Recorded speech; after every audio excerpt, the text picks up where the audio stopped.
NR10. NR10 é segurança em instalações e serviços em eletricidade. Objetivo e campo de aplicação.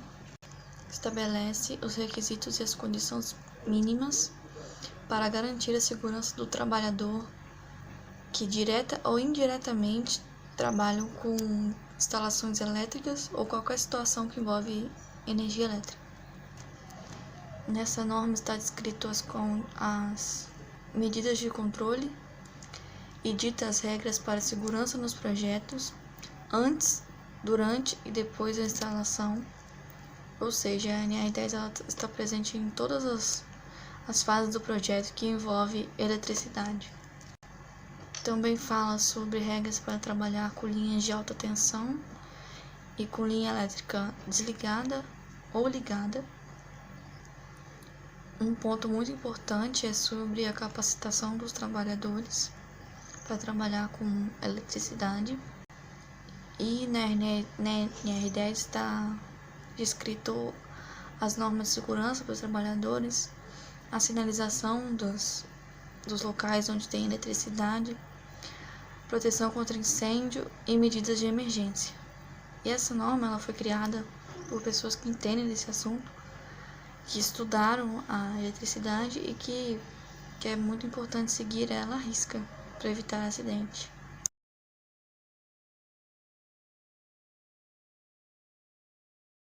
NR11 é transporte, movimentação, armazenagem e manuseio de materiais. A NR11 tem como principal objetivo organizar e regulamentar mesmo as operações de transporte, movimentação, armazenagem e manuseio de materiais. Porque organizando isso, fazendo um estudo e tudo mais, garante maior segurança ao trabalhador. Porque a maioria desse manuseio de materiais, movimentação de carga, envolve máquina pesada, que envolve muito risco ao trabalhador. E no passado recente, tinha muito acidente com isso nas indústrias. Então, se fez um estudo sobre isso, sobre transporte e manuseio de materiais. E depois desse estudo, foi feitas essas normas para tentar garantir a segurança do trabalhador. Na NR11 também está escrito que precisa fazer um curso de capacitação com os trabalhadores. No primeiro módulo, eles aprendem sobre segurança e saúde no trabalho. E no segundo módulo, sobre o anexo 1 da NR11, que é fornecer conhecimentos básicos ao participante para assimilar o conteúdo da legislação de segurança do setor de rochas ornamentais. Nos lugares que tem ponte rolante, também é preciso fazer um curso sobre ponte rolante. E essas máquinas, elas precisam de uma manutenção especial, de um cuidado especial dos empregadores. E no mais, ela tem regras sobre quantidade de peso no armazenamento, de acordo com o piso, essas coisas técnicas.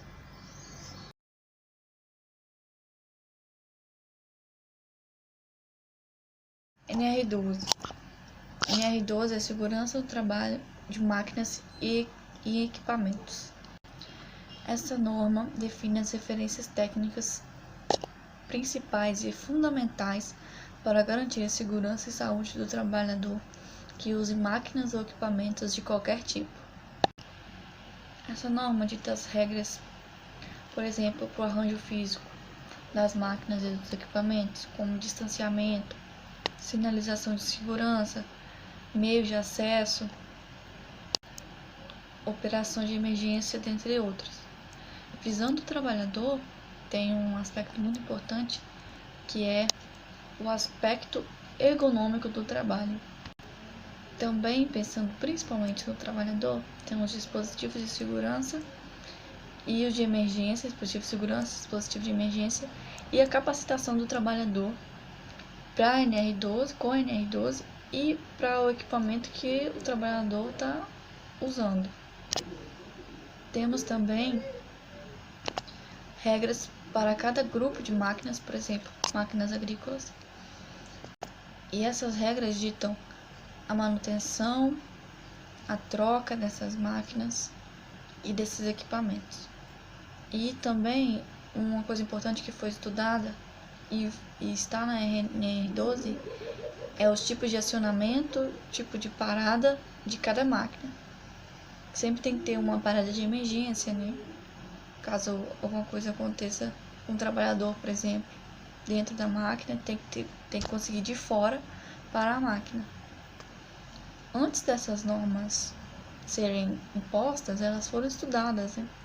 E essa NR12, como a NR11 também, foram estudados vários acidentes que ocorreram na indústria, que ocorriam recorrente.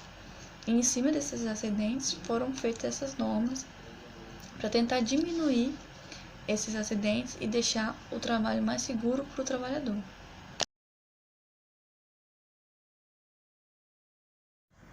NR13. Bom, a NR13 é sobre caldeiras e vasos de pressão. A NR13 estabelece requisitos mínimos para manutenção e integridade das caldeiras e vasos de pressão, visando sempre a segurança e saúde do trabalhador. A abrangência dessa ANR é de todos os equipamentos que se encaixam na categoria caldeira ou vaso de pressão. Para as caldeiras, essa ANR ela estabelece a instalação, as regras de instalação, porque as caldeiras não podem ser instaladas em qualquer lugar da empresa. Estabelece o distanciamento da caldeira de outros equipamentos. Estabelece também um plano de emergência para evacuação, por exemplo. Estabelece a capacidade da caldeira. O seu tamanho vai variar com a capacidade. E como é um equipamento muito perigoso, também tem a capacitação dos funcionários para trabalhar com caldeira, que é obrigatória a capacitação, um curso, né? Vasos de pressão. Os vasos de pressão também, SNR também dita as regras para instalação, para plano de emergência, plano de evacuação do local e também a manutenção desses equipamentos, como tem que ter um selo que foi historiado de tantos e tantos dias, dependendo de cada capacidade. A cadeira também tem isso. Ela também tem um tempo, o vaso de pressão e a cadeira tem um tempo de uso, não pode passar de um tempo. Nessa NR também está as espessuras das chapas que constituem a caldeira e os vasos de pressão, de acordo com a capacidade. Está tudo bem explicado, bem explicitado. E uma coisa interessante é que ou a empresa pode contratar uma empresa para fazer a certificação da caldeira, ou a empresa tem que se capacitar para fazer a certificação da caldeira. São equipamentos muito perigosos que já deram muito problema no passado e por isso hoje em dia as regras são bem rígidas para caldeira e vaso de pressão, para vários tipos de líquidos que tem lá dentro.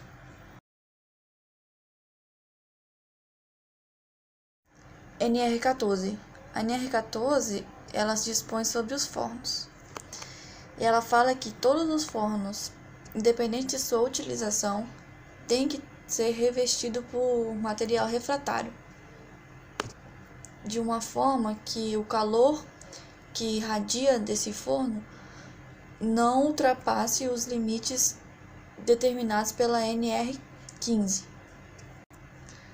Assim como nas caldeiras, os fornos também têm que ser instalados em lugares especiais, em que tenha um bom sistema de exaustão, que forneça segurança aos trabalhadores, por exemplo, com uma rota de fuga fácil. Os fornos que usam algum tipo de gás como combustível também têm que obedecer os níveis legais de emissão de poluente. E os trabalhadores também têm que ter capacitação para trabalhar no forno. E por ser um equipamento muito perigoso, assim como as caldeiras e os vasos de pressão, é muito importante seguir as regras das NRs, porque elas foram feitas com base em estudos e provavelmente com base em acidentes anteriores.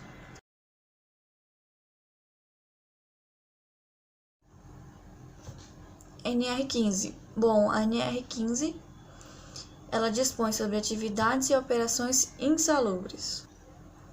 O que são atividades insalubres? Bom, o meio que a gente vive, ele geralmente oferece algum risco. Por exemplo, o ruído. O ruído a longo prazo é um risco aos nossos ouvidos. Só que quando esse ruído ultrapassa um certo limite, que com o tempo ele vai trazer um prejuízo irrecuperável para o ser humano, essa atividade é considerada insalubre. Por exemplo, uma empresa que tem ruído muito alto e um funcionário que trabalhar lá por muito tempo vai ter o risco de perder um pouco a audição. Então, essa empresa é considerada como insalubre, ou a área da empresa. Então, essa NR15, ela impõe limites, por exemplo, para ruído, radiação, vibração, que o trabalhador pode trabalhar sem ser insalubre. Aí, quando é insalubre, tem 3 níveis, que é o nível alto, o nível médio e o nível mínimo. Cada nível desse tem uma proporção do salário, que o trabalhador ganha mais. Por exemplo, o risco alto é 40% a mais, o risco médio é 20%, o risco mínimo é 10%. Como se fosse uma compensação a longo prazo para esse trabalhador, por aquele risco a mais que ele está correndo. Outros exemplos de atividade insalubre é umidade alta, risco biológico, agentes químicos, dentre outros. Quem geralmente regulamenta se está insalubre ou não é um engenheiro do trabalho, engenheiro de segurança do trabalho ou um médico do trabalho. Essa insalubridade na empresa ela pode ser neutralizada por adequação no ambiente da empresa ou por equipamento de proteção individual. Isso tudo tem que ser regulamentado pelo engenheiro de segurança do trabalho ou por um médico do trabalho. E tem algumas atividades que tem que ficar fazendo laudos regular sobre o nível daquela insalubridade, que pode aumentar ou abaixar, e até ultrapassar o limite possível. Aí a empresa tem que se adequar para fornecer um ambiente melhor.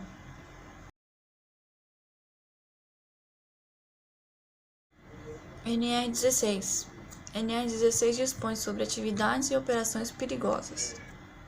São consideradas atividades e operações perigosas, operações com explosivos, com líquidos inflamáveis, com radiação ionizantes ou substâncias radioativas, exposição a roubo ou outras espécies de violência física nas atividades profissionais de segurança pessoal ou patrimonial, operações com energia elétrica e operações com motocicleta.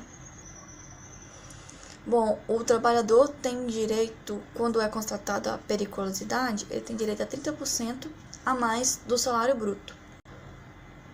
O responsável pela categorizar a periculosidade é o próprio empregador, utilizando um engenheiro de segurança do trabalho ou um médico do trabalho.